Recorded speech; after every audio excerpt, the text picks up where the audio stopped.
All right, welcome to our new unit in Algebra 1. We're going to start off by learning how to multiply monomials. Before I worry about multiplying monomials, I should know what a monomial is. It is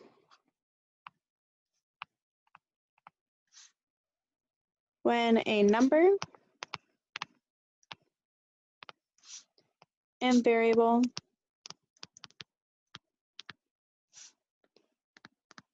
are multiplied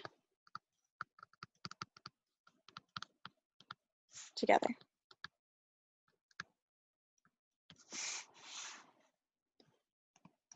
No adding, subtracting, or dividing.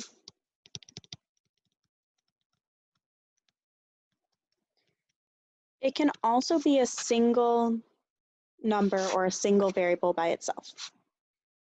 So this is a yes, this 3. It is a number by itself. X plus 2, no, I can't have adding. 3x, yes. It's a 3 and an x being multiplied together. X is a yes, I can have an x by itself. 3xy to the third is still a yes because exponents are just multiplying. So all I have is numbers and variables all being multiplied together. X squared minus 2 is a no, has subtracting.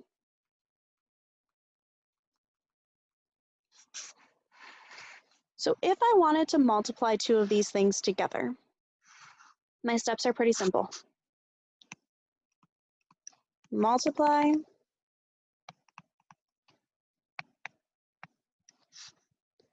like parts.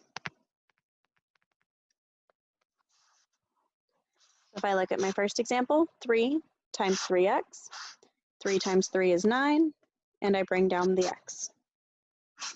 X times 2x squared, I bring down my 2 because there's nothing else to multiply it by. X times x is x squared. This one I multiply the 2 times 5, 2 times 5 is 10. X times x is x squared. And last but not least, I have 3 times 6, which is 18. X times an x gives me x squared. Nothing to multiply by the y, so I bring the y down. Now let's make it a little trickier, because that seemed kind of easy. What if I wanted to multiply things with exponents? Things that are the same, but have exponents. So an times am.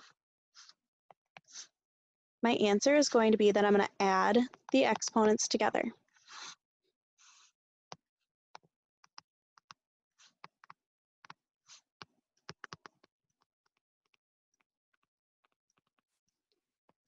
But the bottom number, the base, has to be the same. Whether it's a number or a letter, they have to be the same thing. So x squared times x to the third, x2 plus 3 is equal to x to the fifth. X to the seventh times x to the fourth. So I have x to the 7 plus 4. I have x to the 11th. X to the fourth times x to the 10th. X to the 4 plus 10 gives me x to the 14th. And last but not least, remember I said that the bases have to be the same. And if there's no exponent, we always know it's our imaginary 1, right? So this one is x, 21 plus 1, and then y, 1. I'm not going to add the 1 to the y with the x's, because x and y are not the same thing. Remember, we do not combine unlike terms. So this answer ends up being x to the 22nd, y. So when you're multiplying two things, you add their exponents.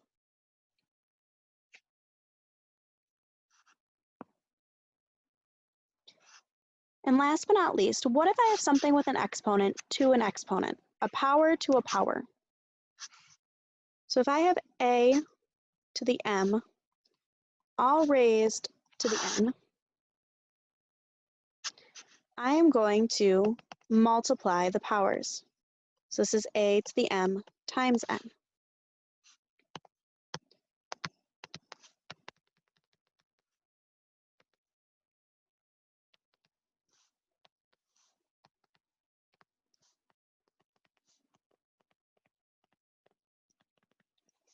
Now this is if I have a power raised to another power.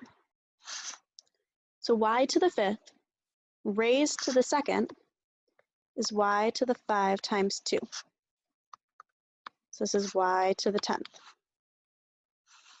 N to the 7th raised to the 4th is n to the 7 times 4. So this is n to the 28th.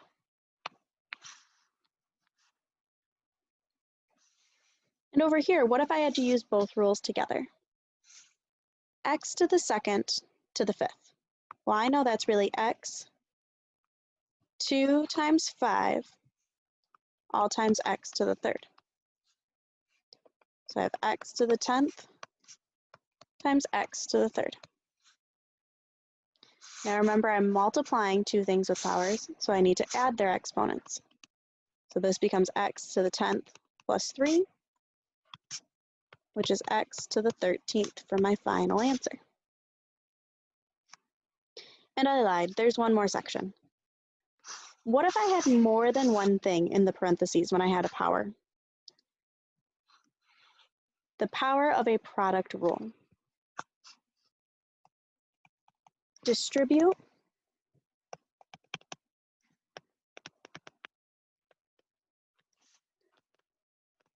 the power to each piece. And it would help if I had spelled piece correctly.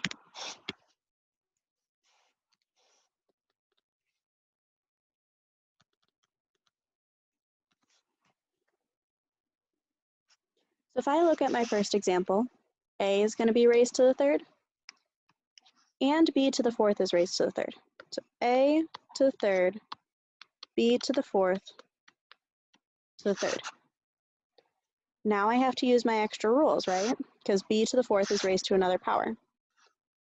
A power to a power, I need to multiply.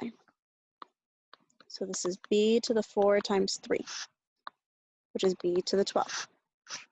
And I can bring down my a to the 3rd.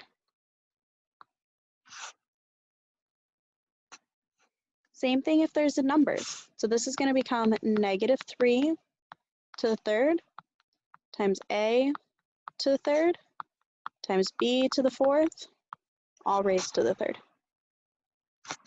It distributes to each piece inside. So negative 3 times negative 3 times a negative 3 is a negative 27. I have my a to the 3rd. And remember, I need to multiply because it's a power to a power. So 4 times 3 is 12.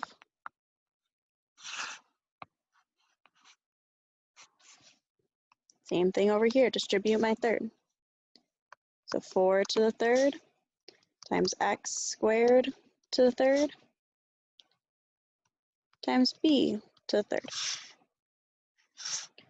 4 to the 3rd is 4 times 4 is 16. 16 times 4 is 64. X squared raised to the 3rd. I need to multiply these two powers. This becomes x to the 6th, b to the 3rd.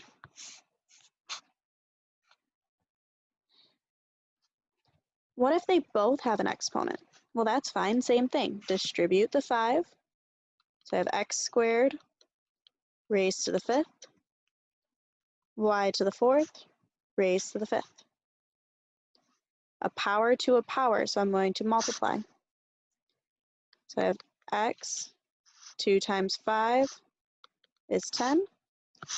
And then y, 4 times 5 is 20. So we're going to do one last example, and it's going to include everything we've learned so far. So I'm going to start by getting rid of these extra powers. I'm going to distribute all of my powers.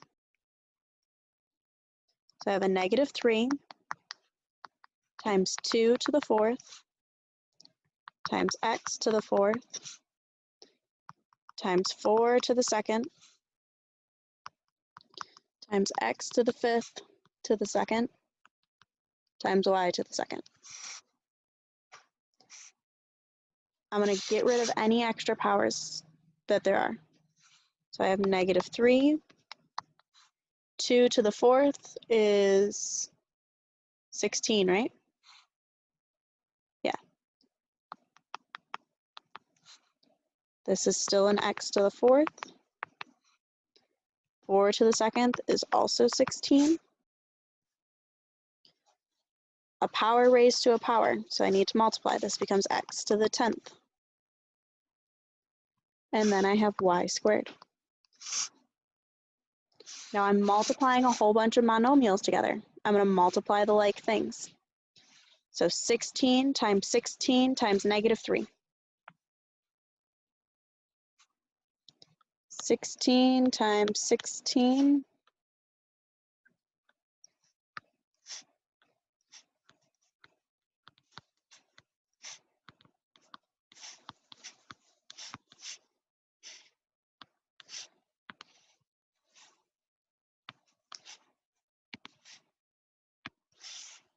at negative 768.